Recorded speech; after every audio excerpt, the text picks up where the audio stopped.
بسم الله الرحمن الرحيم. الحمد لله رب العالمين، والصلاة والسلام على سيد الأنبياء والمرسلين محمد وآله وأصحابه أجمعين. أما بعد، أعوذ بالله من الشيطان الرجيم. بسم الله الرحمن الرحيم. قل تعالوا أتلوا إلى ما حرم ربكم عليكم ألا تشركوا به شيئا وبالوالدين إحسانا. صدق الله العظيم. میرے محترم بزرگوں اور دوستوں اور عزیز اسلامی اور دینی بھائیوں، آپ حضرات کے سامنے سورہ لقمان کی آیت نمبر 151 تلاوت کی گئی ہے. دعا فرمائے اللہ رب العزت کچھ مفید باتیں کہنے کی توفیق عطا فرمائے. اللہ تعالیٰ اس آیت کے اندر ارشاد فرماتا ہے کہ محمد صلی اللہ علیہ وسلم آپ لوگوں سے کہیے تعالوا آؤ، میں تمہیں بتاتا ہوں کہ تمہارے اوپر تمہارے پروردگار نے کن چیزوں کو حرام کیا ہے. پھر اللہ تعالیٰ ارشاد فرماتا ہے اللہ تشرکوا بہ شیئا، کہ اللہ کے ساتھ کسی کو شریک نہ ٹھہراؤ، چاہے اللہ کی ذات ہو، چاہے اللہ کی صفات ہو، اس میں اللہ کا کسی کو ہمسر اور شریک ٹھہرانا جائز نہیں ہے. لہذا ہم سب کا عقیدہ ہے کہ اللہ رب العالمین ایک ہے. جیسے اللہ ایک ہے اسی طریقے سے وہ اپنی صفات خاصہ میں یکتا ہے. جیسے اللہ ایک ہے اسی طریقے سے اگر عبادت کی جائے گی تو صرف ایک اللہ کی عبادت کی جائے گی. ایک اللہ کے علاوہ کسی اور کی عبادت کرنا جائز نہیں ہے. اگر کوئی یہ سمجھتا ہے کہ اللہ کے علاوہ کسی اور کی عبادت کرنا جائز ہے تو پھر وہ اسلام کے دائرے سے خارج ہے، کافر و مرتد ہے. لہذا ہر وہ عمل جو شرک کی طرف لے جانے والا ہو، ہر وہ بول جو شرک کی طرف لے جانے والا ہو، ہر وہ گیت جو شرک کی طرف لے جانے والا ہو، ہر وہ انسم جو شرک کی طرف لے جانے والا ہو، ہر وہ گانا جو شرک کی طرف لے جانے والا ہو، اگر کوئی اسے گاتا ہے، اسے جائز سمجھ کے گاتا ہے تو ایسا سخت کافر و مرتد ہے. اس لیے اگر کسی ایسے گیت کے گانے کے اوپر اصرار کیا جائے جس کے اندر اللہ رب العالمین کے علاوہ کسی اور کی عبادت اور کسی اور کی وندنا کا تذکرہ ہو تو پھر اس گیت کو گانا ایک مسلمان کے لیے جائز نہیں ہے. اسی کو اللہ تعالیٰ کہتا ہے اللہ تشرکوا بہ شیئا، اللہ رب العالمین کے ساتھ کسی بھی چیز میں کسی کو شریک نہ ٹھہراؤ. پھر آگے اللہ تعالیٰ کہتا ہے وَبِالْوَالِدَيْنِ إِحْسَانًا، اور والدین کے ساتھ اچھا سلوک کرو. پہلے نمبر پہ اللہ نے اپنا حق بیان کیا کہ میرے ساتھ کسی کو شریک نہ ٹھہراؤ.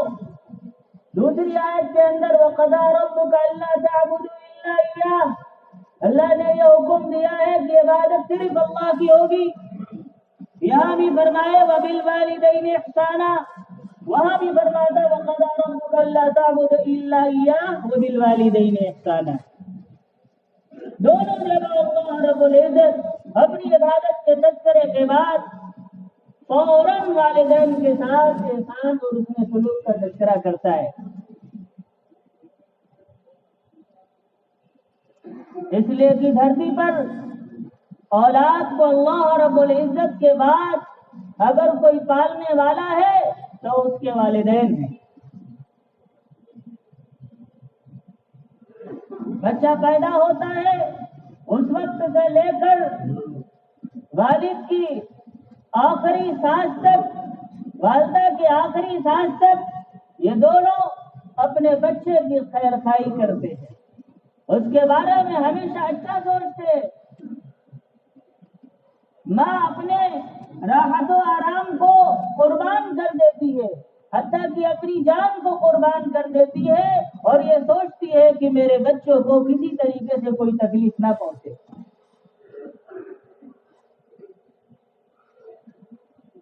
اسی لیے قرآن کریم میں اور احادیث کریمہ میں والدین کے حقوق کو کھول کھول کر بیان کیے گئے. متعدد آیات میں والدین کے حقوق کا تذکرہ ہے.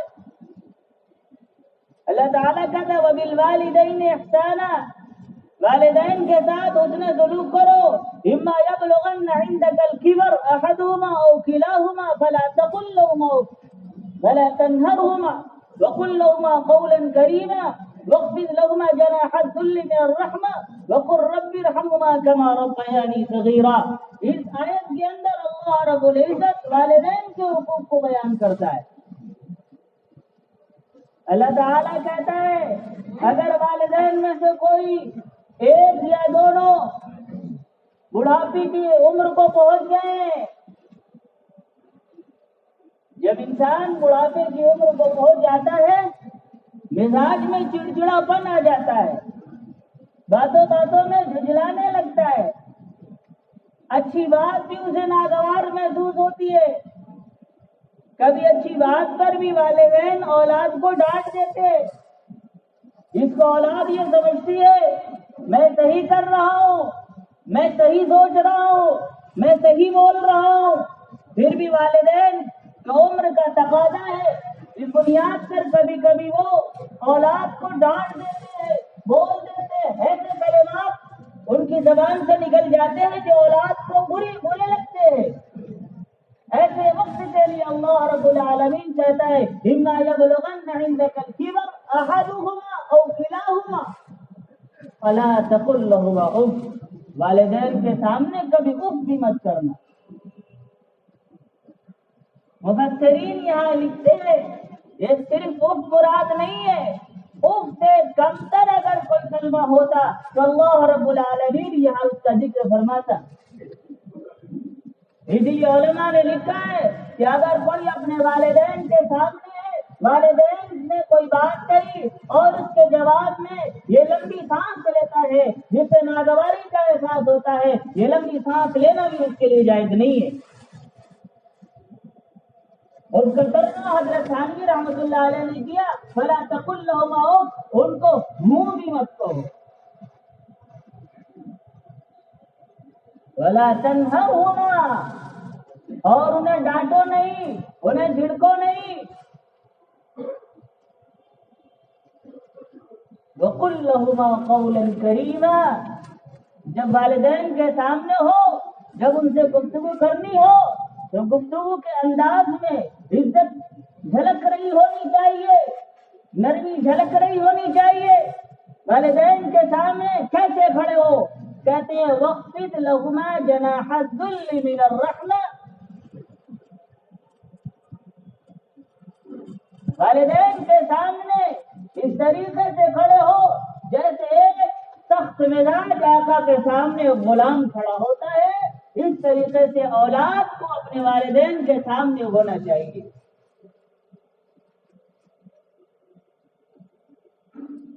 وَقُلْ رَبِّ ارْحَمْهُمَا كَمَا رَبَّيَانِي صَغِيرًا، اور آج والدین بوڑھے ہو گئے، آج ان کے بال سفید ہو گئے، کل جب یہ طاقتور تھے، جب یہ ان کی جوانی تھی تو اولاد کو بھی والدین کے سامنے زبان درازی کرنے کی ضرورت نہیں تھی.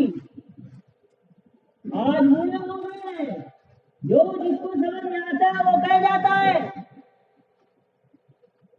والدین اگر ایک بات کو دوبارہ پوچھ لے تو کہتا ہے ابھی تو بتایا تھا، دوبارہ پھر پوچھنے لگے، تہوارہ پوچھ لے تو ڈانٹنے لگتا ہے۔ قرآن نے کیا نقشہ کھینچا ہے، وَقُلْ رَبِّ ارْحَمْهُمَا كَمَا رَبَّيَانِي صَغِيرًا، اپنے والدین کے حق میں دعا کرو، کیسے؟ جیسے انہوں نے بچپن میں تمہیں پالا ہے، پوسا ہے، تمہاری تربیت کی ہے۔ جب تم پیدا ہوئے تھے تم بول نہیں سکتے تھے، تمہاری ہر ضروریات کا خیال والدین تمہارے بن مانگے کیا کرتے تھے، اسے پورا کرتے تھے۔ جب تم تھوڑا سا بڑے ہوئے بار بار ایک ہی چیز کو پوچھا کرتے تھے، لیکن والدین غصہ نہیں ہوتے تھے، بلکہ پیار کے ساتھ، محبت کے ساتھ، شفقت کے ساتھ بار بار تمہیں بتاتے تھے، ہاں بیٹا یہ فلاں چیز ہے، بیٹا یہ فلاں چیز ہے۔ بچپن میں تم والدین سے محتاج تھے، آج جب والدین بوڑھے ہو گئے ہیں تمہارے محتاج ہے تو تم ایسے ہی والدین کے ساتھ حسن سلوک کرو جیسے انہوں نے بچپن میں تمہارے لیے کیا ہے، تمہاری پرورش کی ہے۔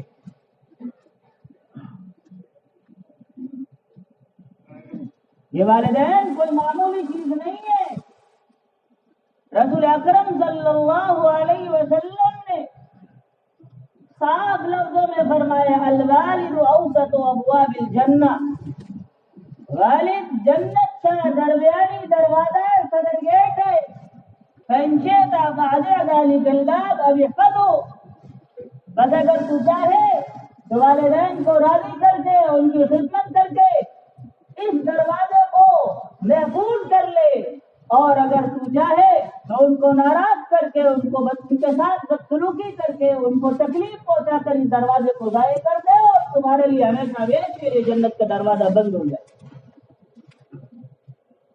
ایک حدیث میں آپ صلی اللہ علیہ وسلم نے فرمایا، رضا الرب فی رضا الوالد وسخط الرب فی سخط الوالد، باپ راضی ہے تو سمجھو خدا بھی راضی ہے، باپ ناراض ہے تو سمجھو کہ پھر اللہ رب العالمین بھی ناراض ہے۔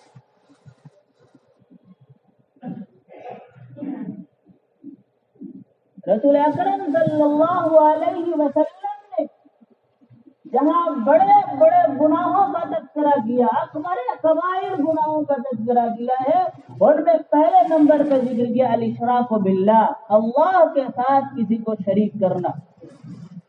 اس کے بعد دوسرے نمبر پہ رسول اکرم صلی اللہ علیہ وسلم نے جس گناہ کا تذکرہ کیا وہ ہے حقوق الوالدین، والدین کی نافرمانی۔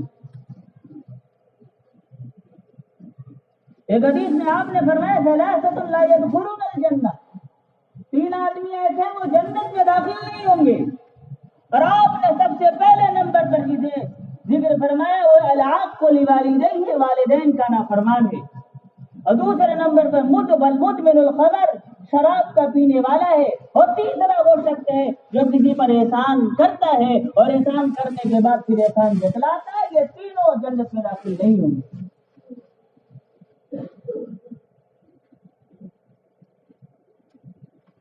والدین اتنی بڑی نعمت ہے کہ اگر ہم ان کی خدمت کریں گے تو اللہ رب العالمین اس خدمت کا اثر دنیا میں بھی ظاہر فرمائے گا، آخرت میں جو اجر ملنا ہے وہ تو ملنا ہی ہے۔ رسول اکرم صلی اللہ علیہ وسلم نے ارشاد فرمایا، جو شخص چاہتا ہے کہ اس کی عمر دراز کر دی جائے، جو شخص چاہتا ہے کہ اس کے رزق میں کشادگی پیدا کر دی جائے، تو وہ دو کام کرے، نمبر ایک اپنے والدین کے ساتھ اچھا سلوک کرے، نمبر دو رشتہ داروں کے ساتھ صلہ رحمی کرے۔ جو شخص یہ دو کام کرتا ہے، رسول اکرم صلی اللہ علیہ وسلم کا فرمان ہے کہ اس کی عمر بھی بڑھا دی جائے گی، اس کا رزق بھی کشادہ کر دیا جائے گا۔ کتابوں میں ایک واقعہ ملتا ہے کہ حضرت موسیٰ علیہ السلام نے ایک مرتبہ اللہ رب العالمین سے سوال کیا، یا اللہ جنت میں میرا ساتھی کون ہوگا؟ تو اللہ رب العزت نے ارشاد فرمایا کہ وہ فلاں جو قصائی ہے وہ جنت میں تمہارا ساتھی ہوگا۔ حضرت موسیٰ علیہ السلام سوچنے لگے کہ یہ بازار میں گوشت بیچنے والا قصائی میرے ساتھ جنت میں ہوگا، آخر اس کا کون سا عمل ہے جس کی بنیاد پر اللہ رب العالمین کل جنت میں اس کو میرے ساتھ رکھے گا۔ اللہ کے وعدے پر تو پورا یقین تھا کہ جنت میں میرا ساتھی یہی ہوگا۔ حضرت موسیٰ علیہ السلام دیکھنا چاہ رہے تھے کہ وہ کون سا عمل ہے جس کی بنیاد پر یہ میرے ساتھ جنت میں رہے گا۔ چنانچہ حضرت موسیٰ علیہ السلام بازار میں گئے، دیکھا ایک شخص ہے جس کا نام بتایا تھا، اس کے قریب جا کر بیٹھ گئے، دیکھا وہ گوشت کاٹ کاٹ کے بیچ رہا ہے۔ جب اس کا مال ختم ہو گیا تو تھوڑا سا گوشت اپنے تھیلے میں رکھا اور گھر کی طرف روانہ ہو گیا۔ گھر پہنچا، گوشت جو اس نے لیا تھا اس کا سالن بنایا، پھر روٹی تیار کی، اور پھر اس کے بعد ایک پلیٹ میں سالن اور روٹی لے کر ایک عورت جو بستر پر پڑی ہوئی تھی، انتہائی ضعیف تھی، وہ اٹھنے کے قابل نہیں تھی، اس کے پاس یہ کھانا لے کر پہنچا اور اسے کھلایا۔ کھلانے کے بعد اس کا منہ صاف کیا، اور اس عورت نے اس شخص کے کان کو اپنے قریب کیا اور اس کے کان میں کچھ کہا۔ اس کے بعد پھر وہ شخص اپنے بچوں کی طرف جانے لگا کہ والدہ کو کھلا چکا ہوں، اب اپنے بچوں کو کھلاؤں۔ تو حضرت موسیٰ علیہ السلام نے پوچھا، بھائی یہ عورت کون ہے؟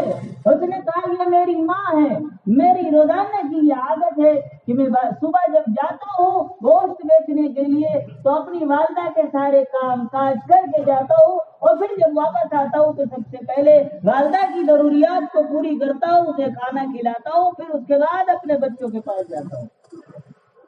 حضرت موسیٰ علیہ السلام نے کہا، اچھا یہ بتاؤ وہ تمہارے کان میں کیا کہہ رہی تھی؟ تو کہہ رہے وہ میری ماں ہے، وہ کچھ بھی کہہ دیتی ہے۔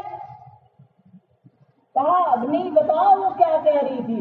کہا روزانہ جب میں اپنی ماں کو کھانا کھلاتا ہوں، کھانا کھلانے کے بعد میرے کان کو اپنے قریب کرتی ہے اور کہتی ہے تو میری بہت خدمت کرتا ہے، اللہ تجھے جنت سے موسیٰ کا ساتھی بنا۔ اللہ رب العالمین کی طرف کی بشارت ہے کہ برا قصائی جنت سے موسیٰ تمہارا ساتھی ہوگا۔ اس کے پیچھے کیا ہے؟ ماں کی خدمت ہے اور ماں کی دعا ہے۔ ماں کہتی ہے بیٹا تجھے اللہ جنت میں موسیٰ کا ساتھی بنائے۔ اس ماں کی دعا کو اللہ رب العزت نے قبول کیا اور دنیا میں اس کو ظاہر بھی فرمایا۔ یہ ماں باپ کوئی چھوٹی موٹی چیز نہیں ہے، یہ انمول ہیرا ہے۔ جب تک یہ زندہ ہے ان کی خدمت کر لیجئے، ان کی کڑوی کسیلی باتیں برداشت کر لیجئے، ورنہ ایک وقت آئے گا کہ ترس جائیں گے کہ دنیا میں کوئی کہے کہ بیٹا ادھر آ جاؤ۔ جن کے ماں باپ نہیں ہیں ان سے پوچھئے کہ ماں باپ کی کیا اہمیت ہے۔ اللہ رب العالمین مجھے اور آپ کو کہنے سننے سے زیادہ عمل کرنے کی توفیق عطا فرمائے۔ وآخر دعوانا الحمدللہ رب العالمین۔